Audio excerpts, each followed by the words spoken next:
You know, we've had some good times here. We've talked about some good board games. We talked about some better than good board games. But now we're escalating things. We're going to talk about great games. Oh, because we are going. I don't know where you're going to go. Where are you going beyond this? What I want. This is it now. I'm just curious about the next level. Well, if you want to find out where I'm going to go with those next ones, after I pull a cushion to support my back, is we're going to get into those games in a couple of other videos. But right now, we're going to go into our 30 to 21. Hello, and welcome to Top of the Box. My name is Luke. That is Ross. I realise I jerked my head, and I never remember which way he's actually on that side of me, but there we go. That is Ross. We are back doing Top of the Box. We are going to be doing another 10 board games in our top 50 list. We have done 2 of these already, which were the good games and the better than good games in the in the rankings of things. But these are better. Yeah. These are better than those games. These are the great These are the games. better games. These are the better games. These are the great games. And then it's going to escalate from there. We'll see where we end up as we get into it with 2 more videos coming after this one. Yeah. But until then, I guess that's enough waffle, because we did a lot of that last time around. If you want to watch that, there'll be a card. We will be concise. We'll try. Yeah, so that's what we're going to do. So let's dive into 30. So, my 30. Saying we're not going to waffle. No waffling here. Straight in the 30. Architects of the West Kingdom. Oh, is my number 30. So, probably, I don't know. In fact, I don't think it's cropped up on yours yet. No. It probably is. I'm presuming yours is on yours at some point. Probably much higher. I think it helps that. In fact, I think it hinders on my list that I've not played it as much necessarily. But yeah, it's one I think would be high on my list if I knew the strategy, if I understood the strategy behind it better, right? So pretty much worker placement, a little bit of other bits and bobs going on, but yeah, in the core of it, it's a really solid game. To be fair, I just need to understand the strategy better for it to nudge up that ranking a little bit, I think. Yeah, I think it is a fantastic little game. As I said, it's higher on my list, so we'll kind of cover that a little bit more when we come to it. But you've got that worker placement element where you're putting things in, but then you get the rewards on those open spots. You get more resources the more you invest in it. And I think one of the things that benefits from playing it physically is the inclusion of if you're playing it 2 players, you kind of need to add in that solo AI to count as a third player that's doing terrible, unspeakable things to you, like throwing your people into jail. Because then it feels like that's what the game's designed for. Which is what I really like. I really want to try out the expansions. I really want to go with the Tome Saga and sort of explore that whole aspect of it and do I want to do a game day where I just do Architects, Paladins, and Viscounts all in one day.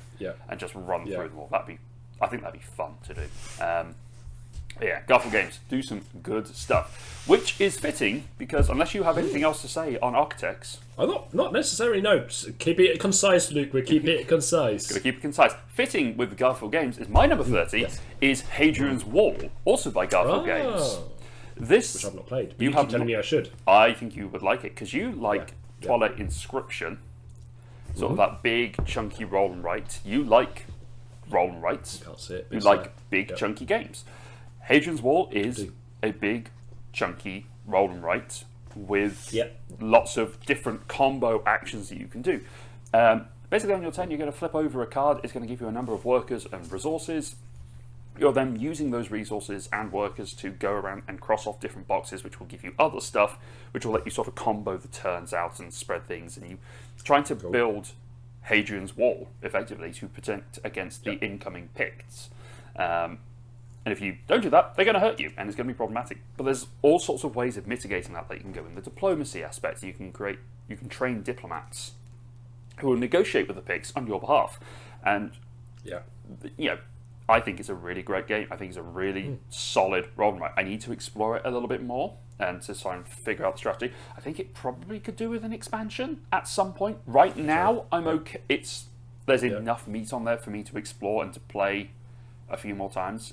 Might need one as time goes on, but you never know with Garfield whether they're going to do something to that. But okay, that is number 30. It's a solid worker placement game. Sorry, not worker placement. It's kind of worker placement in its roll and writiness. You're using the workers to do different things, but I guess that's it. I mean, yeah, I don't have loads to say on it. I've not played it. I'm keen to play it though. It does sound like it's right up my street. Yeah, fair, so. I played it for the first time this year, which is why it's new to this list. And I introduced a few people at my game group about it, and then someone said, "Can we just play this?" Like we played it like 3 weeks back to back. Because she was like, "Can we just play this for the next few weeks?" I was like, "Okay, let's keep going. Let's do this again and figure out the strategy." But yeah, that's our number 30s. Let's look at 29. All right. So number 29. My 29 is a bit of a divergence from a usual game in that it's a game that I've played only once, only digitally, but I had such a good time playing it. I wanted to play it more. It's a Kickstarter game that is coming out later this year. I think it's going to be shipping from Flat Out Games and AEG, designed by Peter McPherson and Ian O'Toole art, I believe. It is Fit to Print, which is a really cool real-time newspaper building game where you're just trying to build a front page of a newspaper over 3 different days. Newspaper gets slowly bigger. It's just a tile placement game, but you're picking up different things and you're placing them down and trying to score them in weird patterns. We played this on stream with Paula Deming, who's a friend of ours, and we had just had an absolute blast running around trying to fill in different things. But there's the added element of it that if you don't if you don't put enough advertising to support the paper, you automatically lose. Whoever has the poorest paper automatically lose. So I had the biggest score, but I had the lowest income. So I fell out of that quite badly, which was fine. Like, that's the game. It was just really good fun. It's silly. I could see it being played at a convention. There is an alternative play mode where you can basically split into teams, filling in these newspapers, and one person is sent off as the reporter to go and get the stories, and then there's someone who's the editor who's filling in those pieces, and it's real time. So you're up against the clock, running around trying to fit these things in. It was just fun. I just want to get it to the table again and just play it physically and get those pieces into it. There was a print and play version. I've not printed it off to do that because I wanted to wait for the real thing to come along. Yeah. But it's just I'm looking forward to it. It's going to be a lot of fun. I wasn't playing in that stream, but I did watch that stream, and was instantly jealous because it did look like it just looked good, just looked fun. Yeah, I love the it's got like animal or artwork almost. Isn't it? It's just the artwork looks really good as well. It's just really fitting with it all. So just really ticks lots of boxes. I think is this thing. Yeah. All right. What's your 29? My 29 is Near and Far. Interesting. So. Yeah, so obviously we've played it once. Yeah, we played it once. I'm quite keen to play. I mean, I'm quite keen to play through the whole series. I guess maybe, if you can call it that. But I just really want to give it another crack because I feel like there was more to do in the game than I actually ended up doing. Right. And so, how do you even describe it? It's kind of like a storytelling game with some elements of action drafting, I guess, a little bit. Because you fight each other if you pick the same action, so you don't necessarily want to do that. And you kind of, I don't. It has a bit of everything in it, to be honest, from memory. It's so some set collection in there, some other little bits and bobs. So I'm a big fan of that series. And by saying that, I realise I'm referencing more to like Above and Below and so on and so forth. In fact, Above and Below being over my shoulder. We talked about it in the last video. So go check that out. Yes. And so, it's just, it's my 29. It's just a good game. Yeah, it's good. It was a lot of fun when we played it. I think what we struggled with at that point was like, okay, we're going to have a game day. Because I think it was my birthday that we were playing that. We're like, we're going to have a game day. We're going to think about the games we want to play beforehand. And then we just went, should we play Near and Far? It was Near and Far. Yes. And we were just like, let's play it. Let's give it a go because we got some time. And then it took us about 3 hours to play because we had to learn the rules and then play it, which was our fault entirely. But I do want to join in with you and do that whole play the campaigns and sort of follow those through. I think that'd be quite good fun. Cool. That's Near and Far. That's 29. Let's go to 28. So for my 28, here we go. It is me. It's an even, isn't it? Here we go. Yeah. So one that I've only played digitally, but I've played quite a few times now digitally, and I'm trying to think now whether I've included its kind of counterpart on my list previously or not. I'll have a hunt better in a moment. I think I have somewhere, maybe further up, is Caverna. Okay. So I don't think correct me if I'm wrong, I don't think you're a huge fan of kind of any of the feed your family before they starve games, as I will. Yeah, I'm not a huge fan of the, because we talked about this with Feast for Odin, which is what came up in the last list. Yes. Feast for Odin I can deal with a little bit better. I don't know what it is. I can deal with that one a lot better than we can with Agricola or Caverna, which I think is probably your counterpart one, is probably Agricola. Yes. Yeah, I think I struggle with that for some reason. I just don't like it. I don't know. I just don't like it that much, which is fine. But I think I need to play Agricola again a little bit and just sort of say, right, is this deserving of the spot, which we might see later on this list? Because I think Caverna might overtake it. I think it's slightly it's more simplistic almost. Yeah. It's less harsh as well, I feel like, right? Yes. So we've talked about it before. So play a good. I definitely play a good chunk of my games with my other half, and she's not a huge board gamer. And I originally we played Agricola because I'm like, look, cute animals and meeples, and this is a great way to hook you into the game, and it worked. But I think on rule sets, I think Caverna would have been a much easier sell.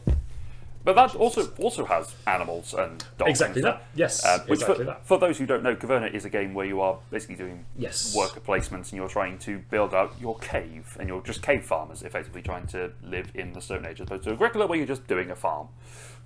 Yeah.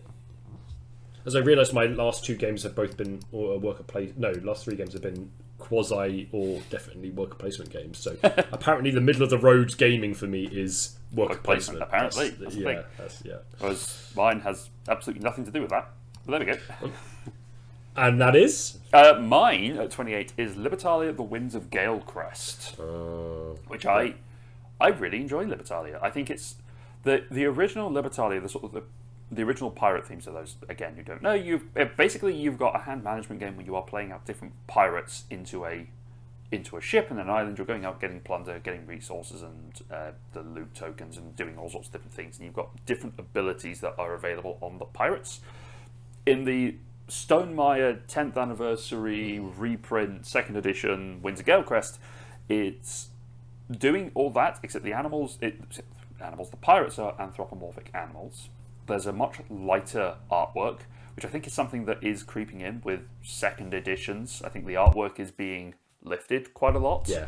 I think I talked about this before with Great Western Trails on another video. That the 2nd edition of stuff, the artwork is a lot lighter and a lot more visually appealing. Although I don't mind the dark, gritty artwork on the original Libertalia. Yeah. It's very Pirates of the Caribbean-y. Whereas this is quite inviting. You've got those nice chunky Azul tile-like production things with the different tool items. It's got a good two-player variant, I think, which helps because the person I tend to play with is Laura, and we need to have if a two-player variant is there and it's robust, it's great, makes life a lot easier. But I like that in this version you've got more pirates in place. They added another 10 characters, they upgraded the abilities a little bit. The artwork's cleaner. You've got different abilities depending on whether you want to go for calm or stormy side on the different loot tiles. There's just more game, which I think is a good thing in comparison to its predecessor, which is out of print anyway and quite difficult to find. So I've only ever played it on PGA. So yeah, that's number 27. 28 even. I just really like it. I just like it. It's just nice and straightforward. You've got a hand of pirates. It's all the same. Everyone's got the same stuff. Yeah, I've never played before, so it's hard for me to comment on. But I do always see it around and be like, maybe we should play that one. But one day we'll add it to the list of games we should probably play, which is quite substantial at this point. Yes. Yeah. All right, that's 28. Let's go to 27. So my 27 is taking. I talked about this a little bit in the last video or the one before. I think it's the first video I talked about it briefly. I touched on it. It is a deck builder game that is sort of one that I introduced to Laura before I introduced her to Dominion, and it's just got a theme that I like because of what's going on with it, and it just adds a little bit extra to the basic of Dominion. This is Legendary, a Marvel deck building game, which is quite simply, it's a Marvel deck building game where you've got all sorts of different heroes that you can mix and mash in. You can mix in all sorts of different character sets and teams. You can put Avengers with X-Men, the Champions, villains if you want to. You can put in the villains turn good. You can put those in. You can build them out into a deck. You're recruiting them and building a deck to try and defeat a mastermind who is going to be someone like Loki or Magneto or Juggernaut or whatever. But it's a cooperative game, so you're trying to defeat the mastermind together and trying to build out your deck so that they synergize a little bit, so that you can deal with the henchmen that are coming out, the different villains that are coming out, so you can actually deal with Spider-Man's villains. The kind of, Lizard comes running out and tries to help out with the Sinister Six and that sort of thing. So there's a lot of variety, and you can just go, I like this character and this character and Doctor Strange and Squirrel Girl and whatever, and you just want to mix those in together and see how they play together. I don't think Squirrel Girl is one of the playable characters. She might be, I might be wrong, but I just picked her because she's on my mind.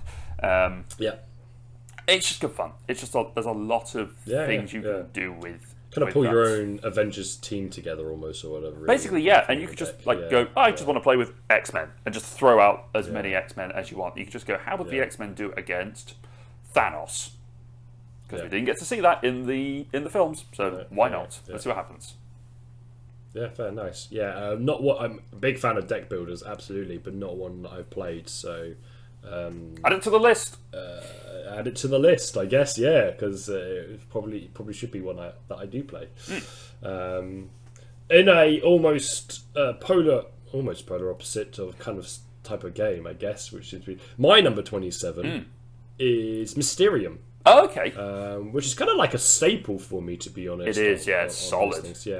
Which is probably why, it's not exactly, but it's almost bang smack in the middle of my list. Kind of, at 27. So, and to be honest with this game, an absolute saviour when it's come to introducing people to board games or playing board games with my family or whatever, because essentially you're all working as a team. One of you is a ghost. You're trying to indicate to the other people, how you died, who killed you, what weapon it was. A little bit Cluedo-esque or Clue. And you do that through the form of picture cards, which are both very specific and very vague at the same time.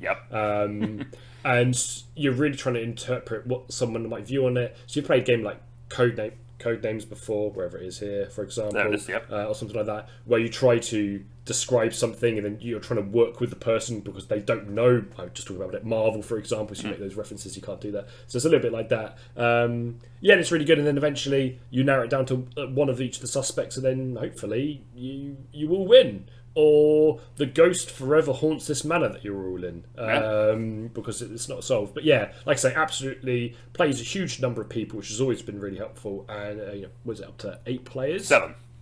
7? No, I said it. 7. Just would probably have a almost permanent place on my top 50, I would say, just because of the sort of versatility of it.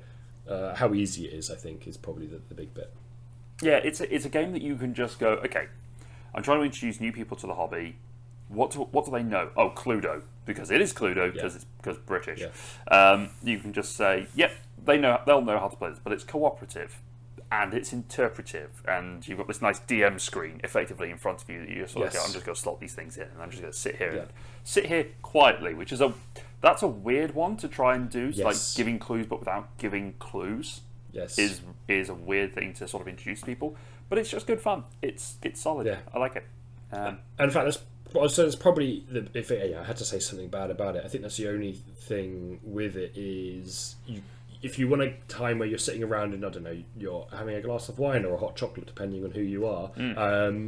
you can't really it makes it a bit harder to do that conversation as you're going. Not to say made a little comparison like Codenames, for example, but at least you can have a little bit like chit chat during the game. But you feel as the ghost, you feel very isolated. I think is the one thing. Now I'll stop before we go off on too much of a tangent and I make this runtime bloated. Tangents are welcome, but we are on a time crunch just because we've got stuff to do today. But we wanted to get this filmed, so it's for you guys. All right, let's go into 26. 26.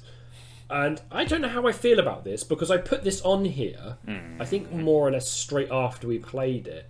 And sometimes I'm thinking like,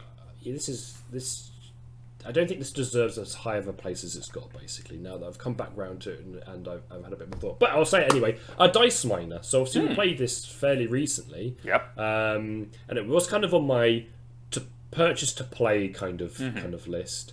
But the more I think about it, the more I'm like, it's not really for me. Like, I love the theme, I love the setup of the mountain, for example, like the way the mountain's set up. I love the kind of drafting element of it because it's a bit more like, well, you know me, I don't really like randomization in my games, right? And it's just, I mean, without being too rude about it, it's essentially Yahtzee with some control, which makes it slightly better. Do you know what I mean? Yeah. I think if I were to redo this list, I think it might still be on there in the top 50. I just don't think it would be sitting in that middle spot, for example. Like, if I'm looking at this comparison to Mysterium, just talked about, Mysterium should be winning, to be honest. Yeah. I think that's kind of crucial to say that these are snapshots in time of when we did the list, and that, reflections will happen and we'll change our minds on things a little bit. And that's why we've been doing our comparisons of things as they came where they were last time we did this sort of thing. Yes. I like Dice Miner a lot. I think it's good. It's not in my top 50, but it's a solid filler game. I think it's a very good filler game. It was my favourite filler for a little while. I think it's been overtaken by Lucky Numbers as just a light, easy filler that you can just go, here we go, let's just play, and we don't have to worry about it too much, which is fair. Things happen, things change, but it's still a very good game. It was very hard to get hold of in the UK, and it still is, for whatever reason, but who knows. My 26, kind of in the same vein-ish. Oh, okay. Have we had a match yet? No, we haven't. We've not had any individual crossover. I think the closest we've had so far is Terraforming Mars Ares Expedition, because you had it at one point. You've got it coming up, I think, but you had regular Terraforming Mars. Oh, Winter Kingdom was Kingdom Builder, and Winter Kingdom was our. Oh yes, that was the closest one. That was. It's kind of missed on there. Mine is Stone Age.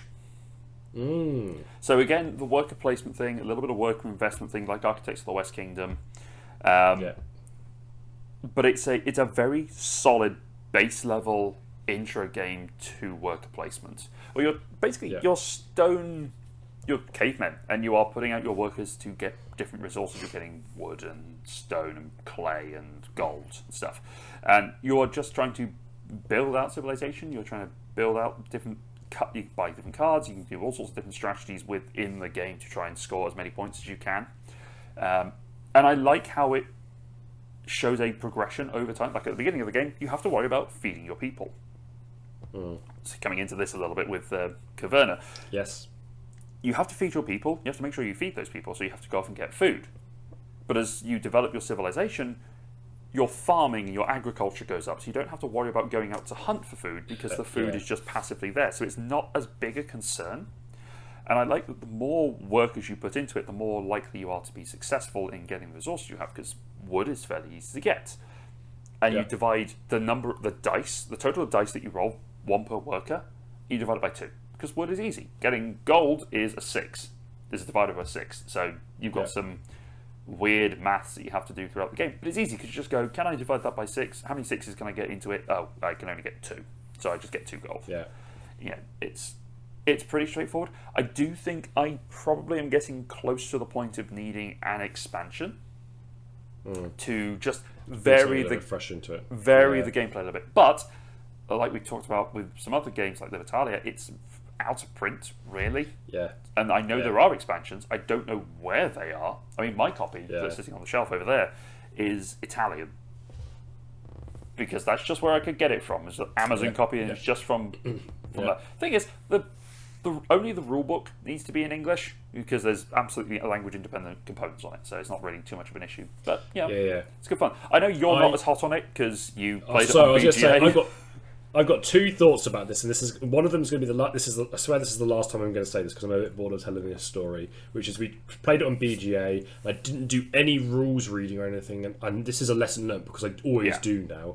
And I went in with it and I went, I'll just figure it out as I went along. And I made like one blunder, basically, which was I pulled my workers back, but without gaining anything from them. And I didn't realise that was the trigger for that. And then I'm like, well, this game's rubbish then, because I'm just like, wait, like there was no trigger, and it was a little bit on BGA for not having the. Are you sure you want to do this? Yeah. Yeah, are you sure you want to do this to understand like what? Because you can't learn them. Because what I should have done is better pull that. Gone. Oh, I didn't get anything from this. Oh, I need to do this other thing instead in order to trigger that. So, so that's always kind of muddied my experience of it a little bit, and it's made me a bit about it. But and I'm probably I am being unfair to it because of that.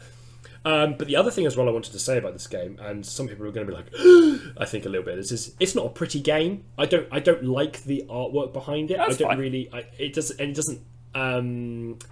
And so it doesn't really draw me in, right? I don't love the theme, I don't love the artwork, and then my first experience of the gameplay was a bit So as overall, it just everything fell very flat with me. That's fair. I mean, I felt the same about Agricola. I don't like the artwork on Agricola. I don't like the feed. I don't like the main mechanism of it. So, like the feeding thing. So, it happens. Yes. Like we're not taking pot shots at games here, by the way. They are objectively good games. It's just they are personal opinions on these. They are. I see why other people like it.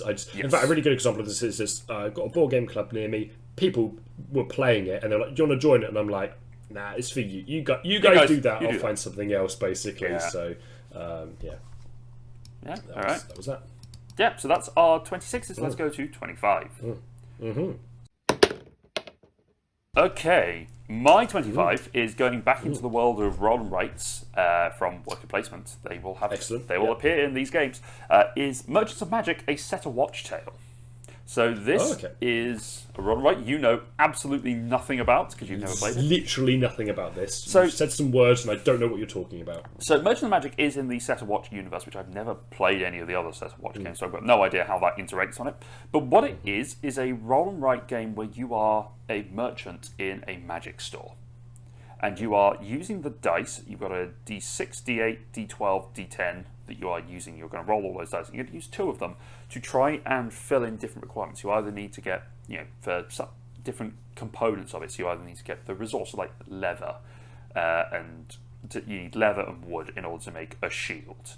So you can, once you've got leather and wood, you can go, okay, I can make a shield with these, and I can tick that off, and I now can make stuff that is to do with shields. And then you go across to enchantments, and you go, okay, well, I need to roll I don't know if there's an exact number on this, but you need to roll a 2 on a d12 in order to unlock certain enchantments aspects, like fiery or of the dwarves, or that sort of thing. And you just have this revolving market, effectively, of like tableau of cards that come out. So you've got 5 that are in front of you, and they just sort of slowly move around in a conveyor belt between the different players. So they get impatient with the order, and they just go, oh, I'm not going to wait for you to do this anymore. I'm going to go to the next shop and see if they can do it for me, kind of thing. And there's a little bit of set collection. I don't know if you can hear the dog snoring under my bench, but I hope that you guys can't. You're okay.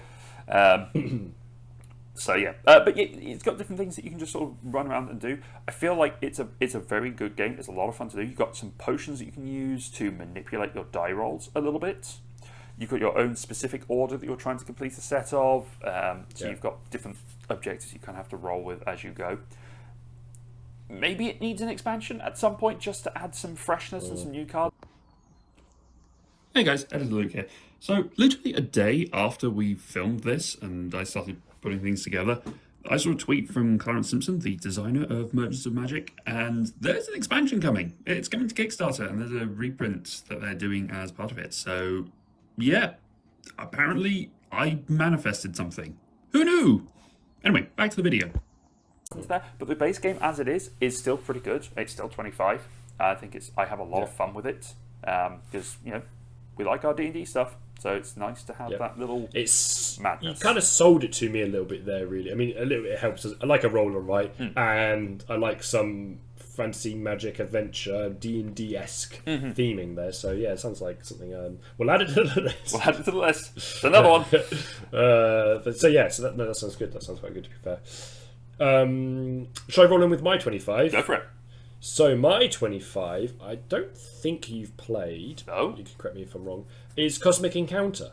I have not played it. Now, oh, okay, cool. So The first one on very- this list I haven't actually played. Because Yeah. a lot of these games So are either very- mine or Yeah. we've played them Yeah. together.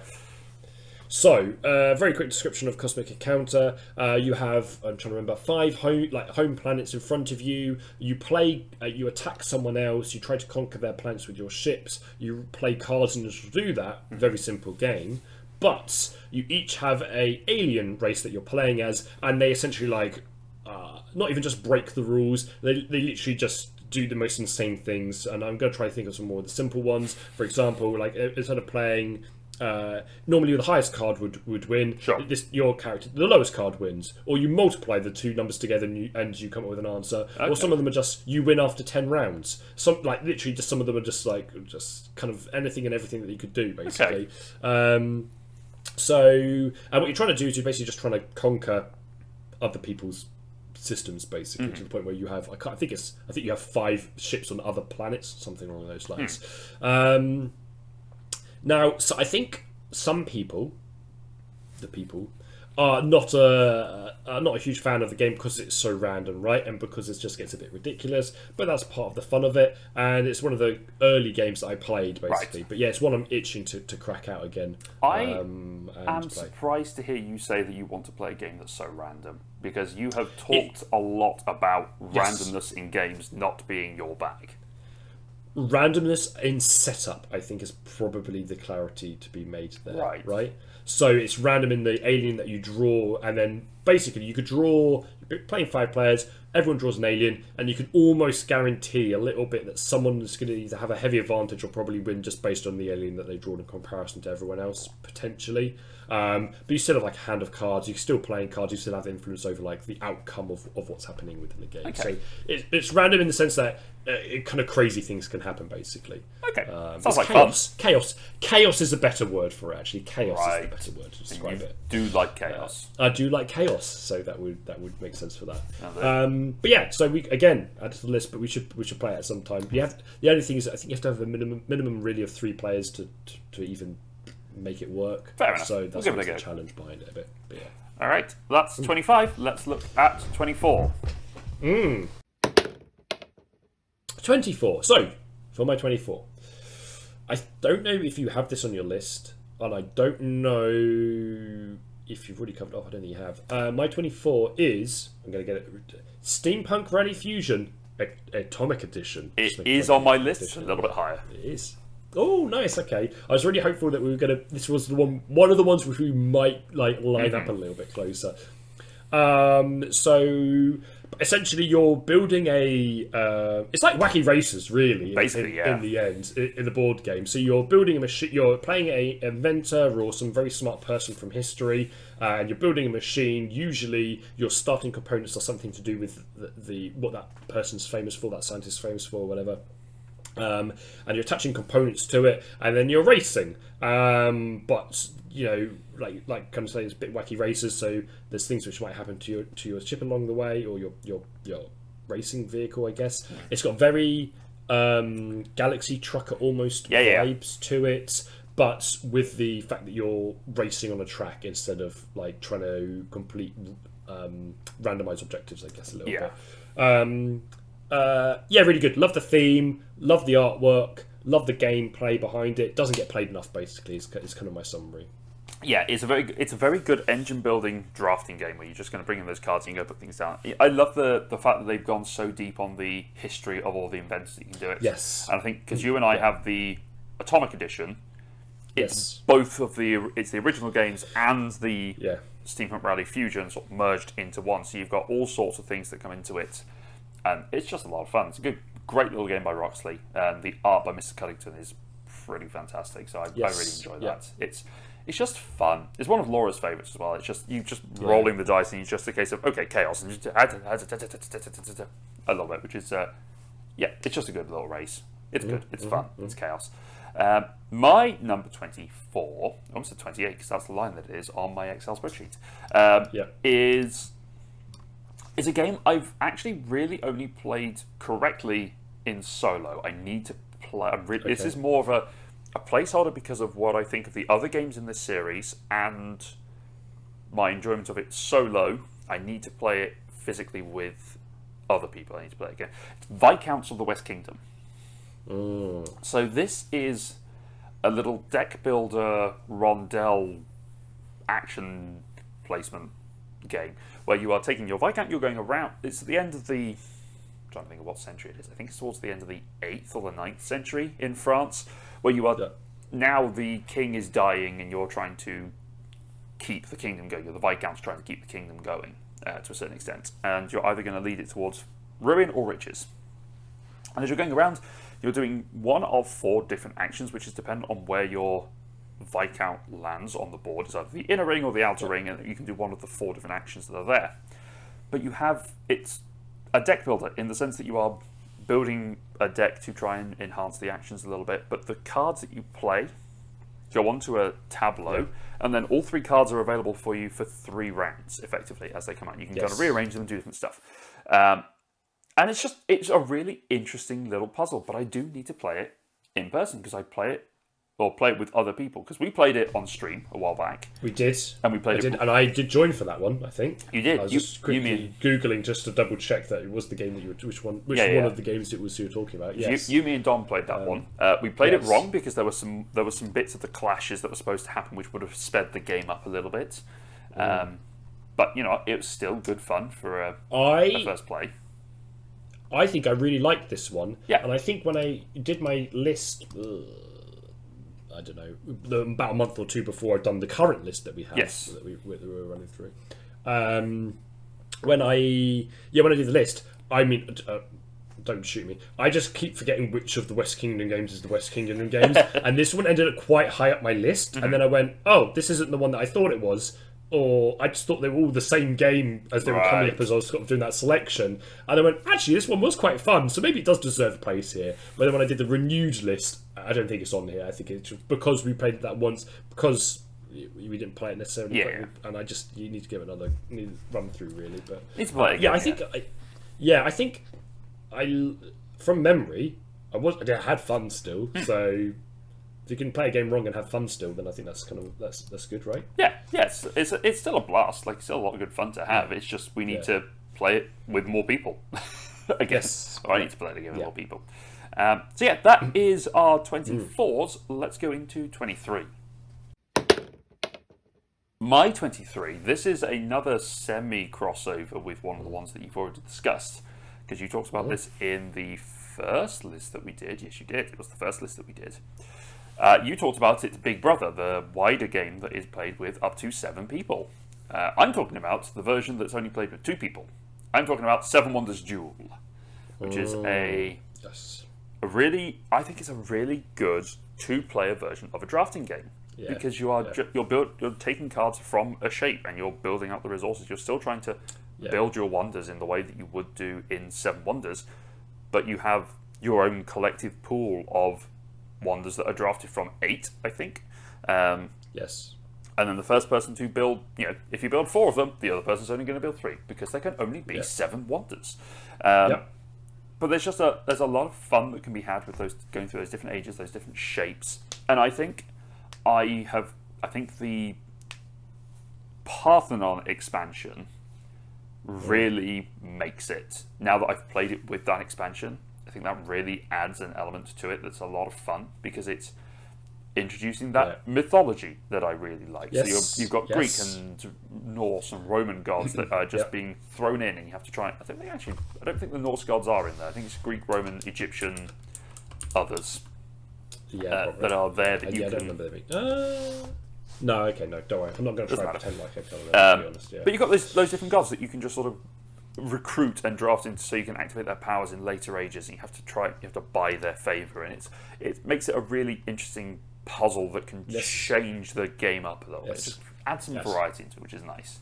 I tell you what, it's a really silly thing, but what I quite like about this game, and you kind of referenced it already, is where theme and mechanics or gameplay have like a beautiful crossover, right? Yes. Because you mentioned about the fact that you're drafting from pretty much a pyramid, right? And I'm like, oh, that's so satisfying that it's in a pyramid shape and you're drafting from the pyramid shape. And you're building it's a really the small pyramids, thing, but it's just like just a nice little nod towards where a mechanic and or a thing you're doing in the game or a component of the game fits so beautifully with the theme of the game as well.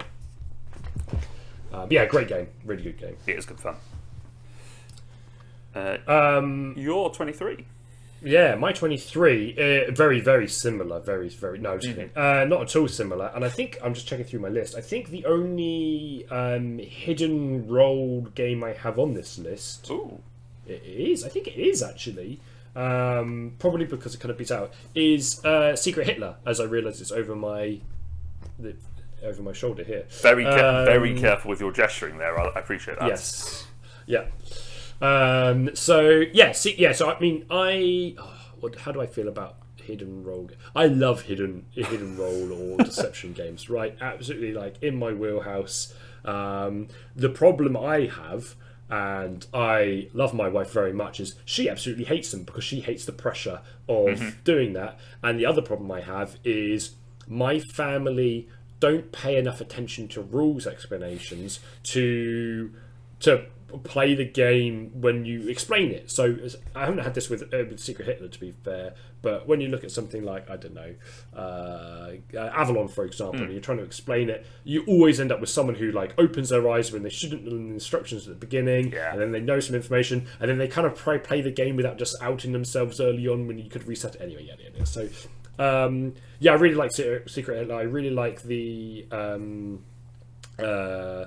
use of the powers as one side or the other gets sort of stronger. It kind of balances a little bit on that, which is quite nice. And it feels a little bit less random almost than going back to Avalon, for example, where you're kind of making up information, it feels like sometimes, right? Because you'd be like, I'm just sending you and you on a mission. Oh, we succeeded. Well, I don't really have any other new information here other than you're maybe not bad guys, but I can't confirm that you're definitely not bad guys. Do you know what I mean? So I know you have some reservations about the theme. I do. Maybe. So I guess probably a little bit more depth. I mean, there's not much depth you can really say about Secret Hitler. It's kind of on the nose a little bit.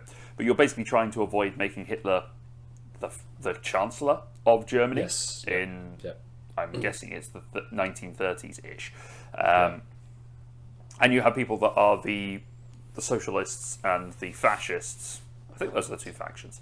And you're just trying to make sure the fascists want to make sure that Hitler comes to power and do all that sort of stuff. I have no objection to the hidden role genre. I think it's done well. It's a very good game, and this is one of my favourites of that particular genre. Yeah. I just find the theme very distasteful, personally, because I was to say they changed all of the fascists are like lizards or some other kind of variation. They have done that, and they did. But the thing is, right? So they did. There's not much more they needed to do then to remove any reference to Nazi Germany or whatever. No, and to be fair, it's like 10 years before Nazi Germany was. Well, not 10 years, but like 3 or 4, 5 years before Nazi Germany became a thing. It's just what then developed from it, and I think I've said this on a different video. If you had gone with a different theme, like Secret Death Eater or Secret Voldemort or that sort of thing, it could have done a little bit, or Secret Sith Lord, something like that. You could have easily, it could have done a little bit better than it did. I still think it's a good game. It's still, as I say, it's still one of my favourites of that genre. There's a lot that you can do with it. Like I had a terrible experience playing The Thing, Outpost at whatever it is at Outpost 31. Which I didn't really enjoy. I was just sat there. I got caught out basically, but it got caught out to a point where I was like, I can't do anything. Which is a problem in that sort of big games. Like I can't now influence things because people will just go no because they know who I am. So Yeah. it's one of those things. But anyway, And just very quickly, just because a little bit on that, and it will be spoilers. It's coming up further up the list. Battlestar Galactica would be another great example of a same sort of thing, but much longer format, right? And Yeah. also a theme that isn't as problematic. The only reason why I mentioned Battlestar Galactica is because that was a great one where if you get called out as the bad guy, you can still do stuff. yes, Basically, and I still think have a big it's influence on the game. it's very much the same for its follow-up or its reprint, I guess, or its re-implementation Yes. of Unfathomable, which we Yes. played not too long ago, not on stream or anything. We just played it, and it was actually really good fun because it was a case of, okay, well, we know two of us are the traitors. Yeah, We just don't know who. We never figured. People didn't figure it out. They kind of guessed that it was me, and it was me. But there was just, you could still do enough stuff to ruin people's days a little bit. Yeah. So have fun. Anyway, that's our little tangent for the for this latter half of the episode. So we are going to go into our 22s. 22. So,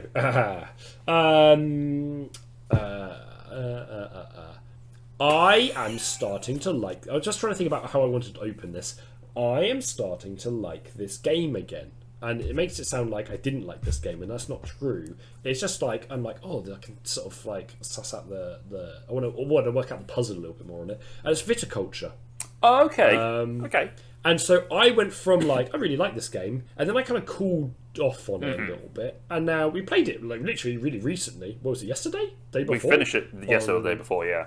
Yeah, on BGA, and I'm like, actually, I quite like trying to figure out this puzzle again. Like, and I think the cooling off bit was because there were some, I won't mention any names, strategies which were being implemented. I mean, you did attempt it. We talked about it last time, so it's we did fine. talk about last time. But yeah, so it's sitting in that kind of mid ground on my list because I think it still is.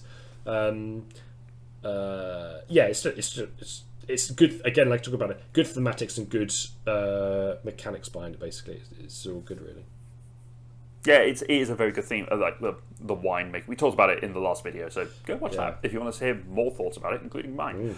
But it's a very solid worker placement game, and the theme feeds through. All the actions make sense.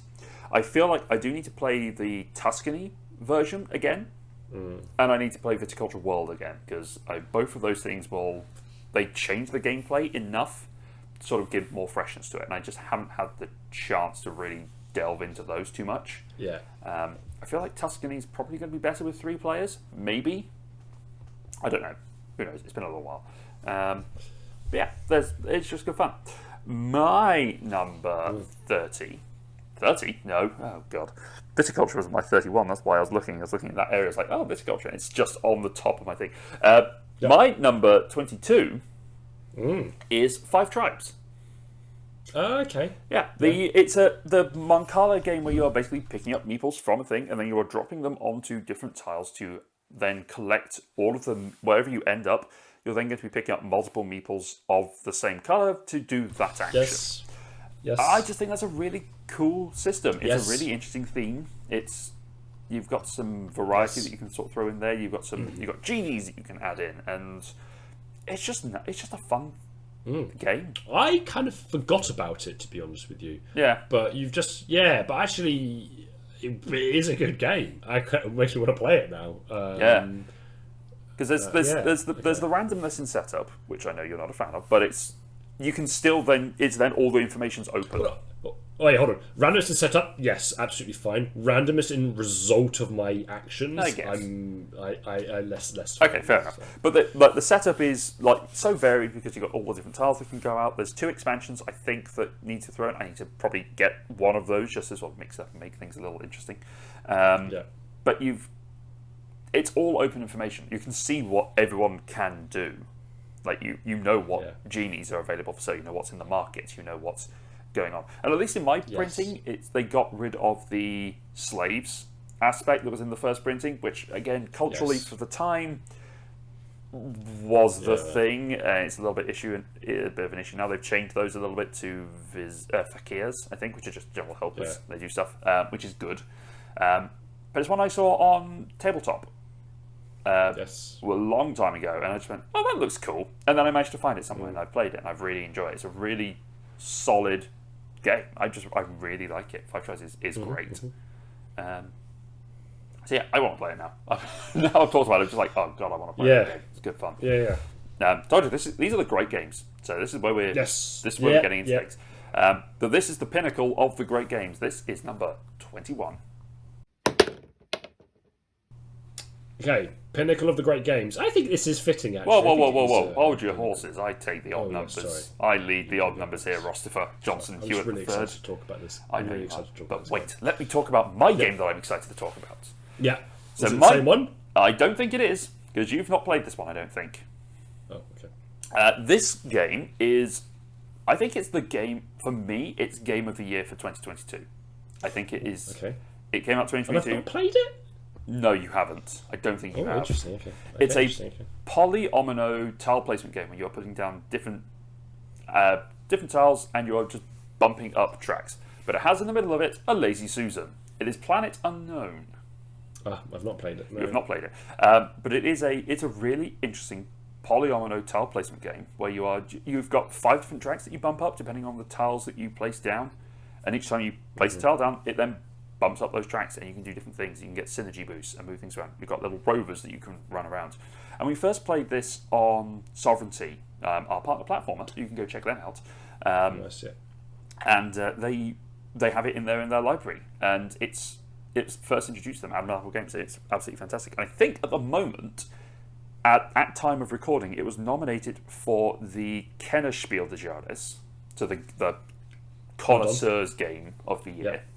And I think it absolutely deserves to win. It's such a good game. I think it got something in the Golden Geeks as well relatively recently, but I cannot remember. But it's such a good game. You've got a base level that people can play at with just like basic basic faction and a basic map. But then you flip all that over and you can play with asynchronous powers and different maps, and you can sort of mix and match those around, and it's delicious. It's so. That's what I say. It's one that's always sit on like the peripheral, right? Yeah. Of I keep seeing it around. I keep thinking, hey, this is a game I should probably play, and then. But that's like literally a 10-minute fleeting moment. I'm like, see the game, I'm like, oh, I should play that, and then something else happens, and I kind of forget about it again. So, add it to the list. It's a big it's a big boy. That's the thing. I got the deluxe edition shipped to me from the States. Like a friend of mine managed to get it in the States and then shipped it across to me because the shipping of it was like $500, which was obscene. And I think it's just coming to retailers over here, but it's just got that really nice, chunky, meteorites and stuff. It's just, it's really nice. I love it. It's so good. Awesome. Last game on the list then, Ross, that you were so excited to talk about that I made you wait for. Oh, it's fine. I mean, I am excited to talk about this, and you're probably going to be like, what's this game that I'm hyping up so much? And you're probably going to be like, pfft. But it's Sushi Go. Party, maybe, but just Sushi Go as a whole. Really? As it came up, and I read the name, I'm like, I'm really excited to talk about Sushi Go. Very simple game. It's just card drafting, basically, and set collection, more or less. But I really like the theme. Cute sushi on the front always helps. Little cute faces on them. And I think it also helps that I feel like, maybe I'm wrong here, I think I'm good at this game as well, so I think that helps quite a lot as well. I mean, I look at my stats on the app, and you're pretty good at those. And I put some good numbers up, but I just really, it's so simple. Yeah. Again, it goes back to that kind of plays lots of people, very simple to explain, really enticing kind of like artwork will draw you into the game, and I just really like it, and it's one of those early games that I played. Yeah. So much so that I had the base game, and then I went up to the party. The wider menu or the other options you can play in.